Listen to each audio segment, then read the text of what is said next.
Halo guys, sebelum lanjut jangan lupa subrek. Suara bergema Gao Yingji sangat kuat, setiap kata menusuk ke kedalaman pikiran Long Haoshen seperti jarum tajam. Untuk Ksatria, kata, mengambil risiko, tidak akan pernah ada dalam kamus. Itu karena kamu tidak akan berjuang sendirian. Keamanan dan stabilitas akan menjadi kualitas dasar yang perlu Anda cari saat membuat pilihan. Saat ini, Anda perlu memperkuat kemampuan Anda untuk menilai dan memerintah. Anda harus tumbuh menjadi seorang pemimpin yang dapat meyakinkan rekan satu timnya sendiri, dan untuk ini, Anda akan memiliki banyak hal yang harus dilakukan. Ini menekan, tetapi juga kekuatan motivasi.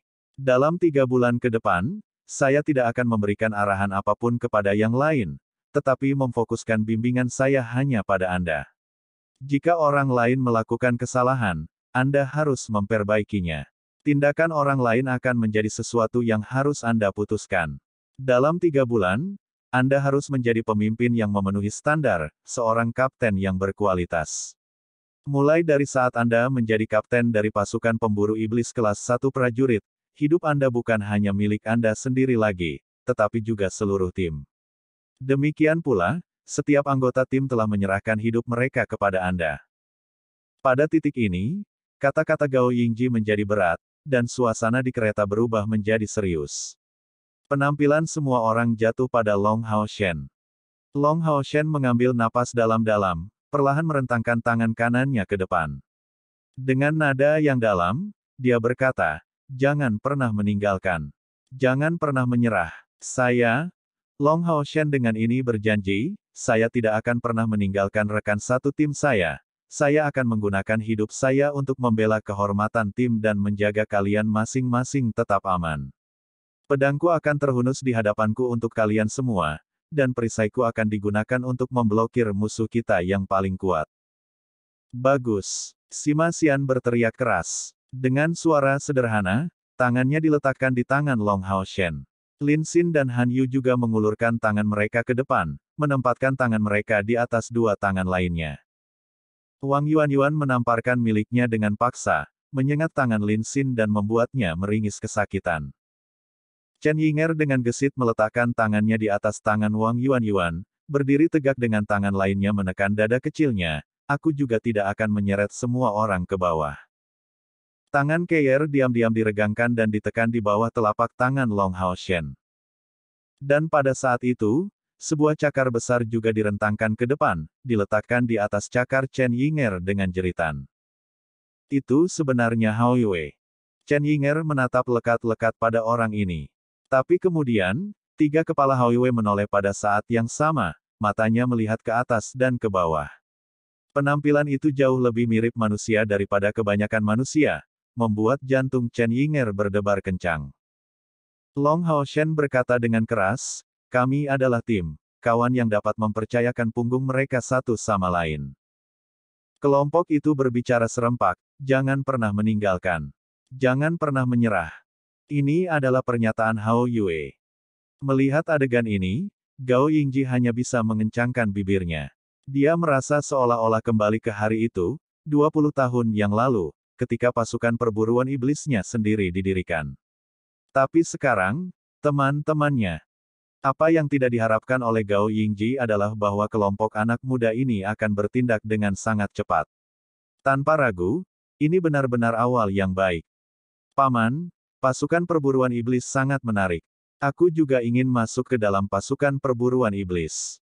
Si Xiaoxue menatap para pemuda ini, penuh rasa iri, dan kemudian bergumam di telinga Gao Yingji. Gao Yingji, yang awalnya sudah terbakar amarah terhadapnya, segera merasakan gelombang kemarahan lain keluar darinya dan dengan tenang menolak permintaan si Xiaoxue, "Duduklah. Jika Anda ingin menjadi anggota Demon Hun Squad, berlatihlah dengan baik untuk saat ini. 5 tahun kemudian, Anda akan memiliki kesempatan." Mata si Xiaoxue berbinar, "Paman, jadi apa jawabanmu?" Gao Yingji melihat kereta, "Mari kita bicarakan dalam 5 tahun. Meskipun kereta membawa begitu banyak orang, termasuk Hao Yue yang berbobot berat, kereta itu masih melaju dengan kecepatan tinggi. 8 kuda besar menariknya dengan sekuat tenaga sampai matahari terbenam, hanya beristirahat 1 jam sekali. Mereka akhirnya berhenti di sebuah kota berukuran sedang. Setelah seharian bepergian, mereka secara mengejutkan telah menempuh jarak 250 kilometer. Di jalan, kelompok Long Hao Shen sedang mengolah energi spiritual dan kereta agak tenang. Di bawah pengawasan Gao Yingji, pembangkit tenaga listrik sejati, mereka secara alami tidak membuang waktu. Setiap kali energi spiritual mereka meningkat, peluang mereka untuk bertahan hidup di medan perang juga akan meningkat. Untuk perjalanan ini, kota ini adalah perhentian pertama mereka. Ketika tiba di depan hotel, mereka melihat bahwa mereka berada di sebelah 9 gerbong lain yang tampak serupa. Pasukan perburuan iblis lainnya yang baru terbentuk jelas telah tiba lebih awal. Keuntungan pertama yang mereka miliki dalam kapasitas mereka sebagai anggota pasukan perburuan iblis bisa dilihat. Ubin poin pencapaian yang mereka miliki di lengan kiri memungkinkan mereka untuk beristirahat di salah satu hotel di aliansi secara gratis. Pada saat yang sama dia memberitahu mereka tentang fakta ini. Gao Yingji juga memberitahu mereka bahwa, sebagai prajurit kelas Demon Hun Squad, mereka juga akan mendapatkan diskon 10% di rumah lelang. Perlakuan istimewa ini akan meningkat seiring dengan tingkat pasukan perburuan iblis mereka. Pasukan perburuan iblis adalah elit sejati dari aliansi kuil, yang menjelaskan perlakuan ini. Lagi pula, mereka sering kali harus menghadapi musuh yang kuat, jadi bagaimana mungkin mereka tidak mendapatkan bantuan untuk melindungi hidup mereka dengan lebih baik. Setiap orang memiliki kamar untuk diri mereka sendiri, dan setelah makan sederhana, Gao Yingji mendesak mereka untuk beristirahat dengan baik setelah kembali ke kamar mereka sendiri. Long Hao Shen memimpin Keyer dengan tangan, melihatnya pergi ke kamarnya. Keyer, kamu juga harus lelah setelah hari perjalanan ini, istirahatlah lebih awal. Setelah mengatakan itu, dia akan berbalik dan pergi. Dengan flip pergelangan tangannya, Keyer meraih tangan Long Hao Shen, tongkatnya mengetuk tanah, dan menutup pintu kamar. Melihat apa yang dia lakukan, Long Hao Shen langsung merasakan jantungnya berdetak lebih cepat, wajahnya yang tampan mulai sedikit memerah. Seorang anak laki-laki dan perempuan sendirian di sebuah ruangan, situasi ini sendiri agak meragukan. Tolong temani aku sebentar, tidak apa-apa. Keyer bertanya dengan suara lembut. Bagaimana bisa Long Hao Shen menolak permintaannya saat dia bertanya seperti itu? Sambil memegang tangannya, dia menjawab, baiklah. Berpegangan tangan satu sama lain, kedua pemuda itu duduk di sofa, tubuh mereka saling mendekat. Merasakan pesona indah namun terpencil yang datang darinya, hati Long Hao Shen tidak bisa tenang sedikit pun. Di kereta, meskipun mereka duduk bersebelahan, ada juga orang lain yang hadir. Tapi sekarang, mereka hanya sendiri. Long Hao Shen tidak bisa membantu tetapi mengendurkan tangannya yang memegang pinggang Keyer. Dia tidak melawan, sebaliknya mengambil keuntungan dari ini untuk bersandar di bahunya. Mereka berdua menghargai momen damai dan hangat ini. Meskipun jantung Long Hao Shen berdetak sangat cepat dan wajahnya memanas, perasaan ini, baginya, adalah yang paling menyenangkan. Dia tidak merasakan ketidakpuasan sedikit pun, hanya memegang pinggang Keyer lebih dekat. Sebenarnya, karena baru berusia 14 tahun, dia pada dasarnya tidak tahu apa yang harus dia lakukan di saat-saat seperti ini. Keyer adalah hartanya yang paling berharga, jadi dia tidak akan mencoba melakukan apapun padanya. Setelah waktu yang lama, Keyer bergerak sedikit, duduk tegak, dan bertanya, Hao Shen, apa yang kakek buyut katakan hari ini? Long Hao Shen terbangun dari kehangatan yang tenang ini. Dia bilang aku harus menjaga dan melindungimu dengan baik. Keyer sedikit terkejut, itu saja.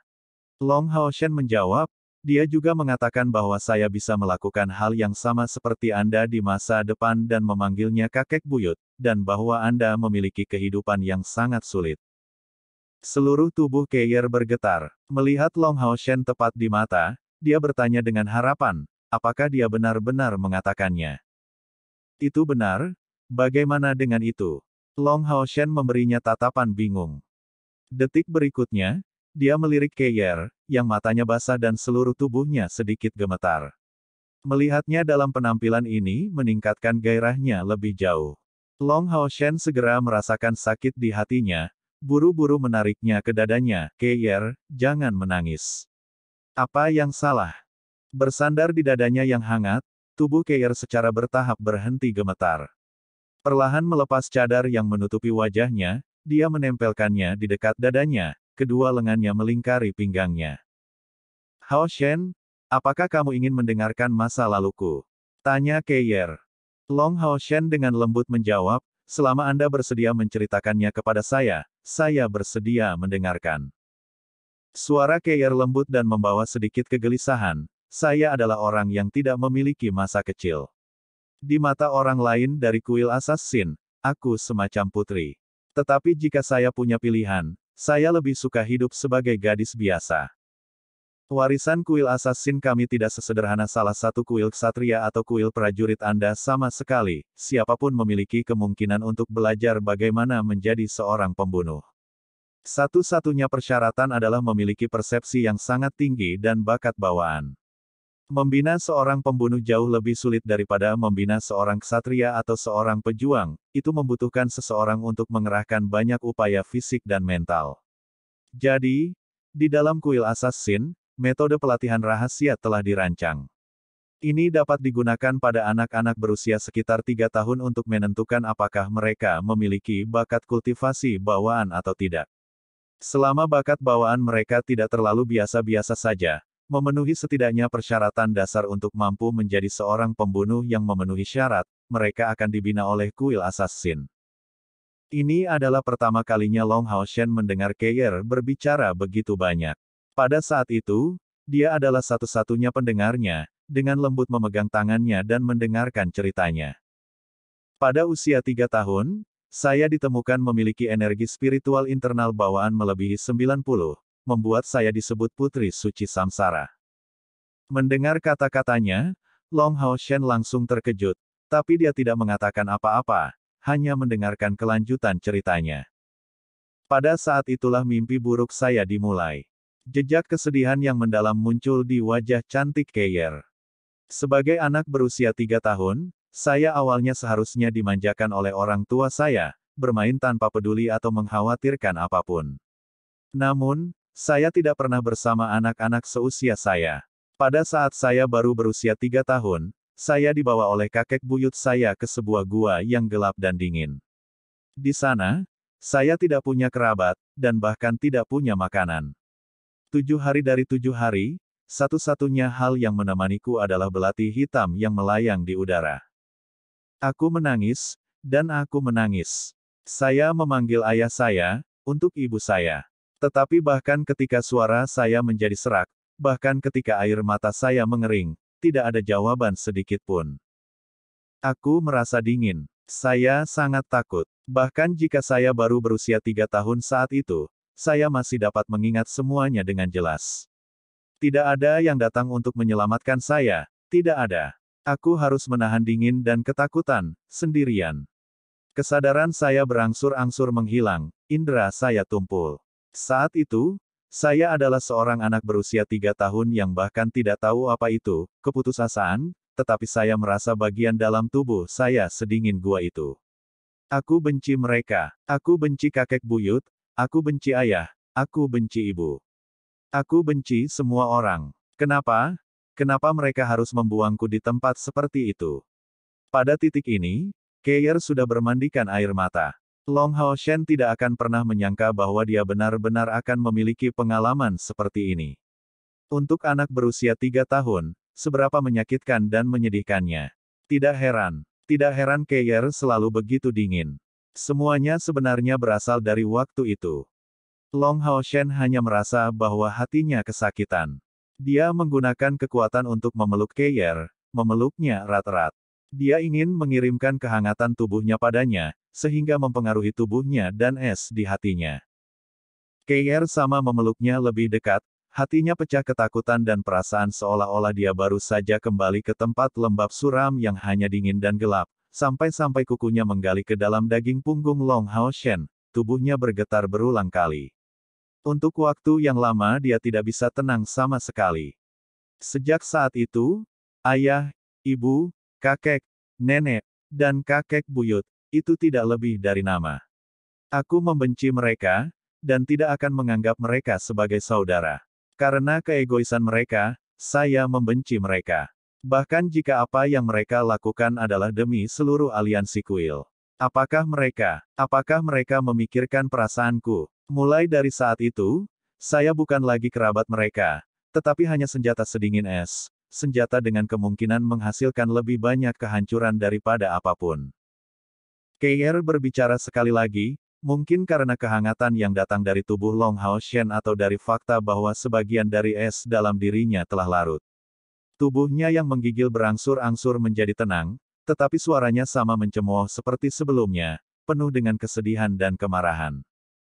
Dia menyimpan kata-kata ini di dalam hatinya selama lebih dari 10 tahun, dan sekarang dia bisa memberitahu orang lain semua yang dia tekan, dia merasa hatinya agak lebih damai. Setelah 7 hari penuh, ketika saya hampir pingsan, saya melihat sosok hitam muncul seperti bola kabut dan menggali ke dalam tubuh saya.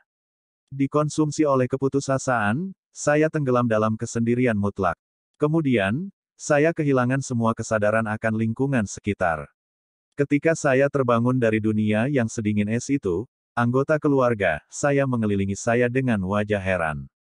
Kemudian, saya mendengar mereka berbicara tentang kompor spiritual samsara dan belati samsara. Pada saat itu, benjolan hitam dan belati dimasukkan ke dalam tubuh saya. Pada hari yang sama, saya kehilangan indera penciuman saya. Dan kemudian, saya mengetahui bahwa, kali ini, saya telah kehilangan kesadaran selama total 2 tahun. Ketika saya bangun, saya sudah berusia 5 tahun. Long Hao Shen menghela nafas dengan takjub, apakah itu kekuatan yang kamu gunakan tempo hari? Keir mengangguk ringan, kompor spiritual samsara, peringkat pertama di antara semua kompor spiritual. Tipe serangan. Sebelum saya, satu orang memilikinya. Orang itu milik generasi sebelumnya dari kuil pembunuh kita.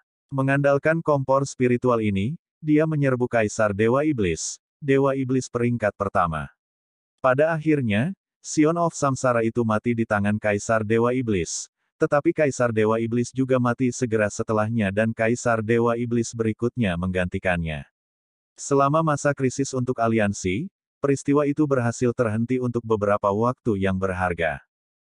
Pada saat itu, Keir tampaknya telah tenang, meskipun cengkeramannya pada tubuh Long Hao Shen masih erat. Sensasi pantatnya duduk di paha Long Hao Shen membuatnya hampir melupakan kesedihan yang dia rasakan karena dia. Kompor spiritual samsara sangat kuat. Terutama dengan artefak surgawi, belati samsara, ia memiliki kekuatan membunuh lebih dari yang bisa Anda bayangkan. Sion of Samsara yang hidup pada masa itu, setelah baru mencapai langkah ke-9, telah menghadapi Kaisar Dewa Iblis yang energi spiritual internalnya mendekati 1 juta ketika energi spiritual internalnya sendiri bahkan belum mencapai 200.000.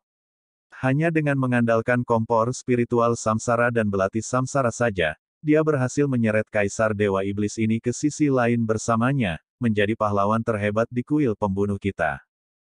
Namun, mengolah kompor spiritual samsara membutuhkan biaya yang sangat besar. Pada titik ini, suasana hati Keir tampak jauh lebih gelap. Untuk mendapatkan persetujuan dari kompor spiritual samsara dan belati samsara, memiliki fisik samsara adalah prasyarat pertama. Dibutuhkan seorang pembunuh untuk memiliki energi spiritual internal melebihi 90. Di bawah pengaruh kompor spiritual samsara, energi spiritual internal saya bahkan telah melampaui tingkat puncak 100. Untuk sepenuhnya menggunakan kekuatan sebenarnya dari kompor spiritual samsara, di selain pelatihan tanpa henti, tubuh juga mengalami cobaan terus-menerus yang bisa sampai disebut penyiksaan. Sejak hari itu dan seterusnya, panca indera saya dinonaktifkan secara bergiliran. Pertama, indera penciuman, indera pendengaran, dan kemudian indera perasa. Dan dalam proses ini, waktu yang paling mengerikan adalah ketika saya kehilangan indera peraba dan tidak bisa merasakan apa-apa.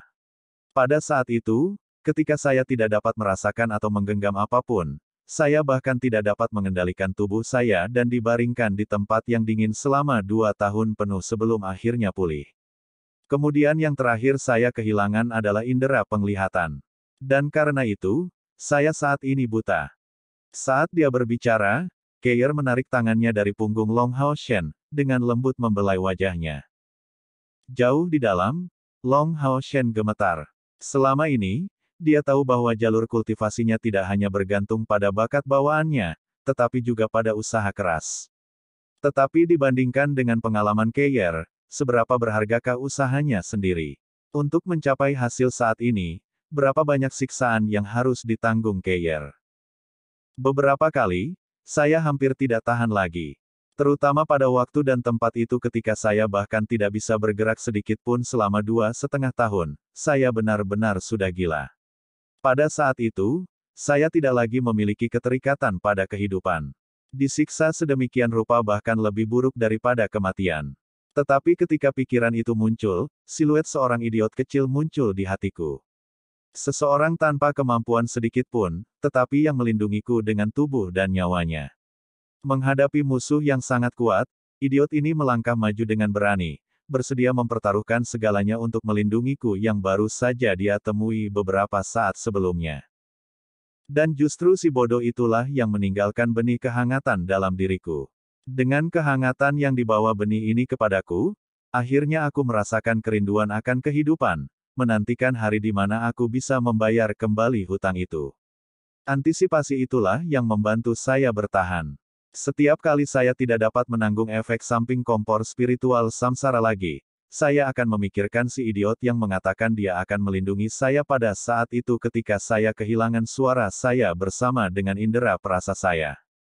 Si idiot itu adalah kamu. Idiot yang baik hati itu. Idiotku. Pada titik ini, air mata mengalir dari mata Keir sekali lagi. Bedanya, kali ini, itu bukan air mata kesakitan dan kesedihan lagi, tapi air mata ini hanya berisi kehangatan dan kebahagiaan. Long Hao Shen menjawab dengan kosong, kamu adalah gadis kecil sejak saat itu. Kesedihan Keir tiba-tiba berubah menjadi kebahagiaan, kamu benar-benar idiot. Jika bukan karena aku mengenalimu, mengapa aku membiarkanmu mengantarku pada hari itu? Long Hao Shen benar-benar terkejut, tapi setelah kita dewasa, aku bahkan tidak bisa mengenalimu. Bagaimana Anda bisa mengenali saya? Keir dengan lembut mengelus cincin forget-me-not di tangannya. Hari itu, kamu sepertinya telah memasukkan kembali senjatamu ke dalam sebuah cincin. Pada saat saya hendak pergi, tiba-tiba saya merasakan fluktuasi energi yang berasal dari cincin forget-me-not. Saya telah memakainya sejak saya masih muda, jadi saya sangat akrab dengannya. Setelah itu, untuk memeriksa apakah cincin ini benar-benar kubiarkan kau memegang tanganku. Lalu, setelah aku menanyakan siapa namamu, bagaimana mungkin aku tidak tahu bahwa kamu sebodoh itu? Bagi Anda yang ingin membantu saya, seorang gadis buta yang bahkan tidak Anda kenal, Anda masih baik hati seperti sebelumnya. Jadi seperti itu. Aku bertanya-tanya mengapa sikapmu berubah begitu tiba-tiba hari itu. Long Hao Shen menyadari. Keir berkata dengan tenang, saya benar-benar tidak menyangka bahwa saya akan melihat Anda begitu cepat. Awalnya, saya ingin mengatasi cobaan terakhir dari kompor spiritual samsara sebelum mencari Anda. Aku tidak tahu seberapa banyak kamu akan berubah, tapi tetap saja, aku ingin membalas kehangatan yang kamu berikan padaku hari itu. Tapi kau muncul di hadapanku begitu tiba-tiba. Mungkin itu adalah takdir. Tahukah kamu, saat-saat itu adalah saat-saat paling bahagia dalam hidupku. Untuk menunggu setiap hari untuk Anda untuk mengawal saya, untuk berjalan di jalan pendek ini, dipimpin oleh Anda. Benih kehangatan di hatiku seakan bertunas, dan hari itu kau berkata akan melindungiku seumur hidup. Aku tahu akhirnya aku tidak sendiri lagi. Selama aku bisa berada di sisimu, aku akan merasa bahwa aku sebenarnya adalah manusia dan bukan senjata pembunuh. Tentu saja kamu bukan senjata, kamu adalah seseorang. Anda adalah Keir saya. Long Hao Shen memeluknya erat-erat, seolah takut kehilangannya. Keir menutup kedua mata, masih bersandar di dada Long Hao Shen dan dihangatkan oleh tubuhnya. Napasnya berangsur-angsur menjadi tenang, dia sepertinya tertidur dalam pelukan Long Hao Shen. Meringkuk di dada Long Hao Shen, dia tidur nyenyak, tetesan air mata berkilauan mengalir dari bulu matanya yang panjang, wajahnya yang pucat tampak berwarna merah muda yang menandakan kehangatan, dan sudut mulutnya mengungkapkan senyum kepuasan. Dia tertidur lelap, sedemikian rupa sehingga dia bahkan tidak menunjukkan reaksi sedikit pun ketika Long Hao Shen dengan lembut mengangkatnya ke tempat tidur. Setelah itu, Long Hao Shen berencana pergi tapi cengkeraman Keir sangat erat, terlalu erat. Pada akhirnya, dia tidak mau meninggalkannya seperti itu. Melihat wajah tidurnya yang tenang, Long Hao Shen merasa sangat nyaman. Dia dengan hati-hati menarik tangan Keir sebelum mengambil tubuh lembutnya di lengannya dan menarik selimut di atasnya, lalu berbaring di sisinya, dengan selimut memisahkan mereka berdua. Dengan cara ini, kedua pemuda tidak akan melakukan kontak tubuh yang berlebihan.